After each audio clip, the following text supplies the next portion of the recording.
మేము ఎన్ని మాటలు అప్పీలు పెట్టుకున్నాం, మా సమస్యలను మీరు ఎందుకు తీరుస్తలేరయ్యా? మేమేం పాపం చేసినాం అంటే కష్టపడి పని చేసుడు, మీరు చెప్పినట్టు ఇనుడు, ఇదేనా మా పాపము? ఇదేనా మీరు మాకు ఇచ్చే గౌరవం? మా డిమాండ్లను నెరవేర్చాలి, లేకపోతే మేము సమ్మె చేస్తాం, నిరసనకు దిగుతాం అని చెప్పి పెద్ద ఎత్తున మస్తు గరానికి రాబట్టి ఇల్లు ఆర్టీసీ కార్మికులు.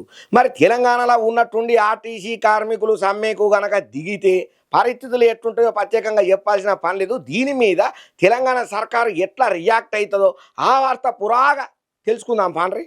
ఇక తెలంగాణ ఆర్టీసీకి మళ్ళొక పారి నిరసనల సెగ బాగానే తగలేటట్టున్నది. సమ్మెలకు దారితీసే అవకాశం సుతం లేకపోలేదని అంటున్నారయ్యా ఇప్పుడు ఎరికైనటువంటి ఈ ముచ్చట చూస్తుంటే.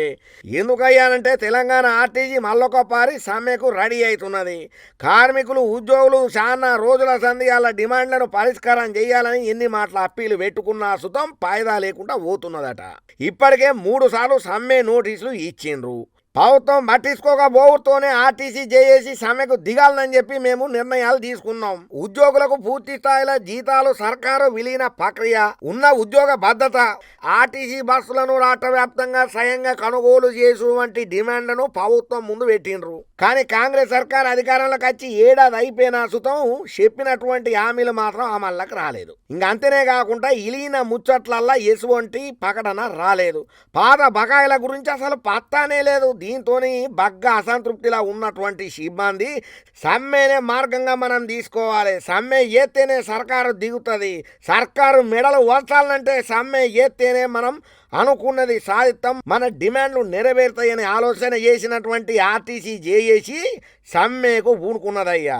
మే 7వ తారీఖు నుంచి రాష్ట్ర వ్యాప్తంగా సమ్మె బాట పట్టేటందుకు కూడా సన్నాహాలు బాగానే ఆలోచన చేస్తున్నారు. వాళ్ళ ప్లాన్లను ఎట్లా అమలు చేయాలి, సర్కారుకు ఎట్లా అర్థమయ్యేటట్టు వాళ్ళ గోడును వినిపించాలి, సర్కారును ఎట్లా దింపాలనే ఆలోచనలల్లో కూడా ఉన్నారట. ఇప్పటికైనా ప్రభుత్వం చర్చలు జరిపి మా హామీలను నెరవేర్చకపోతే ఇంకొన్ని గంటలలోనే మా సర్వీసులను మేము బంద్ చేస్తాం. ఇక ఈ ముచ్చట్లలోనే ఆర్టీసీ అధికారులతోని రవాణా శాఖ మంత్రి సార్ ఉన్నాడు కదా, అబ్బాగా ఆయన పొన్నం ప్రభాకర్ సారు, ఆయన నోటీసుకు ఓడుతోని సీఎంతోని చర్చన చేసి నిర్ణయం తీసుకుంటామని మాట ఇచ్చిండట. ఆర్టీసీ పరిరక్షణ, కార్మికుల సంక్షేమంతో పాటు ప్రయాణికుల సౌకర్యానికి ప్రాధాన్యత ఇస్తామని అన్నాడు. అరే ఇప్పుడే ఆర్టీసీ జనంతా నట్టాల బారి నుండా బయటపడి లాభాల బాట పడుతుంటే మళ్ళా ఇప్పుడు ఈ సమస్యగా ఏంది? మళ్ళా ఉన్నట్టుండి ఇప్పుడు సమ్మె ఇష్టాడైతే మనం సఫలవుడు పక్క అనుకుంటున్నటువంటి సర్కారు ఆలోచనలు గట్టిగానే చేస్తున్నదట.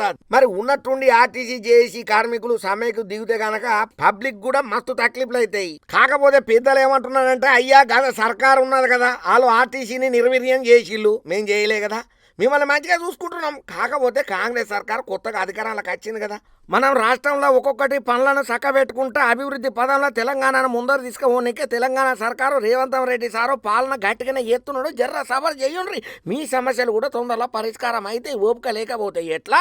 ఉన్నట్టుండి మీరు ఇట్లా సమ్మెకు దిగితే పబ్లిక్ ఎంత ప్రాబ్లం అవుతుందో మీరు ఆలోచన చేసిండ్రని కూడా అధికారులలో బాగానే ఆలోచనలు ఉన్నాయట. కాకపోతే సర్కారు పెద్దలు ఏమంటున్నారంటే అయ్యా మీ బాధ మాకు అర్థమైంది, మిమ్మల్ని మేము అర్థం చేసుకున్నాము, కాకపోతే గత ప్రభుత్వం మిమ్మల్ని నిర్వీర్యం చేసింది. మన ప్రభుత్వం అధికారంలోకి వచ్చిన తర్వాత ఉద్యోగులకు బాండ్ మొత్తం అంటే దగ్గర 400 కోట్లు, పిఎఫ్ పైసలు 1039 కోట్లు, సిసిఎస్ బకాయిలు 345 కోట్లు మనం ఇచ్చినాం. సర్కార్ తరపు నుంచి 1500 మందికి కారుణ్య నియామకాలను కూడా పురాగా చేసినాం.